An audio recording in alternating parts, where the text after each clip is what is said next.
If this court decision goes through as it is, you can have then Hillary Clinton come back into the to the Biden administration, Attorney General or something, do it all over again, and we wouldn't be able to ask her a darn question, nor would anyone else, at least under the FOIA law. Does that make sense to you? Of course it doesn't.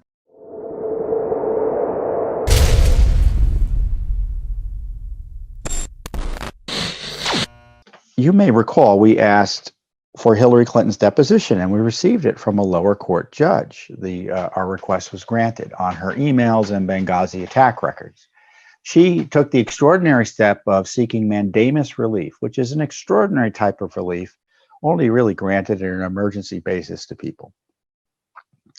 To compare and contrast, General Flynn sought emergency mandamus relief from Judge Sullivan, refusing essentially to immediately dismiss his criminal case despite a request from the Justice Department.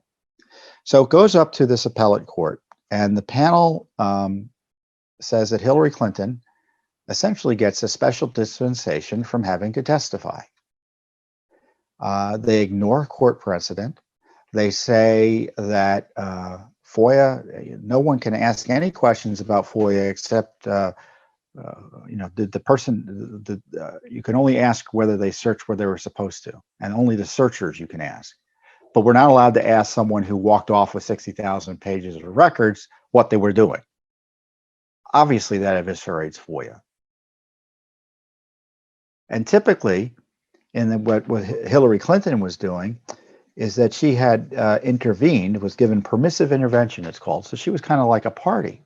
But typically, when you're in that situation and you don't get a decision you like, you have to appeal it after the case is done, more or less. No, that wasn't what Hillary Clinton got to do. They just let her bypass the law and the rules there, cut in line, more or less, and give her benefits that no one else would be able to get in terms of law and the ability to challenge our right to question her under oath. So we sought what is called an en banc appeal. So you have a 3-judge panel at the appellate court. Judge Lamberth ruled in our favor.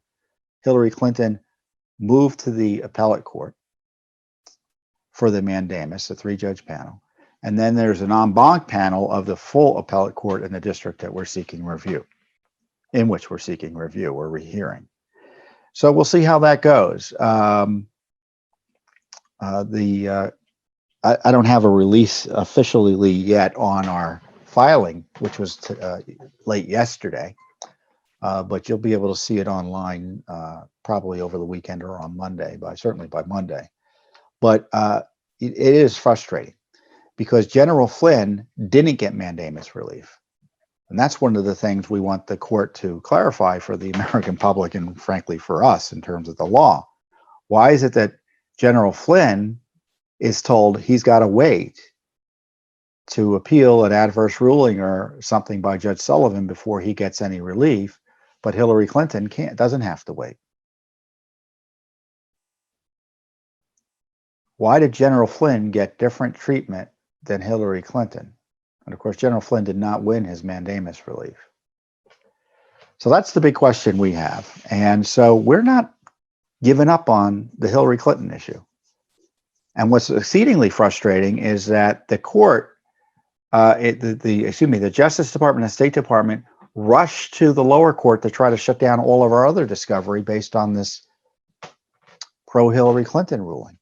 So we are facing and fighting the Justice Department and the State Department as they try to cover up and prevent us from getting more information about what went on with Hillary Clinton's emails, information that the court already authorized us to get. They're trying to get the court to pull it back. What a betrayal of everyone who thought that there would be a change of pace in the Justice Department and State Department with President Trump. If I were President Trump, I'd go in and say, stop doing this.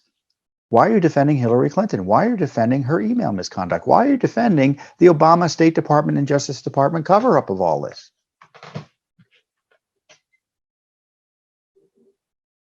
What's going on? Getting zero help. Now, by the way, the Justice Department can appeal this too. They haven't done it. They opposed us wanting to question Hillary Clinton in the lower court, but when she made this desperate mandamus appeal, they said, well, that's not appropriate. That's not what it's for. So they kind of agreed. They did agree with us. They didn't want to actually argue the case, though. They actually were literally forced to come in to argue against Hillary Clinton. That's how awful they are. That's how awful it is over there. Even when they disagree with her on her law, they don't even want to show up in court to oppose her. And they're not appealing this ruling that eviscerates FOIA. Because if this court decision goes through as it is, you can have then Hillary Clinton come back into the Biden administration, Attorney General or something, do it all over again, and we wouldn't be able to ask her a darn question, nor would anyone else, at least under the FOIA law. Does that make sense to you? Of course it doesn't.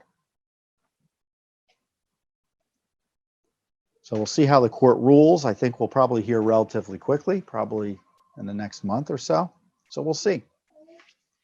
I'll keep you apprised. Thanks for tuning in. Be sure to subscribe to our YouTube channel to catch all the latest news from Judicial Watch.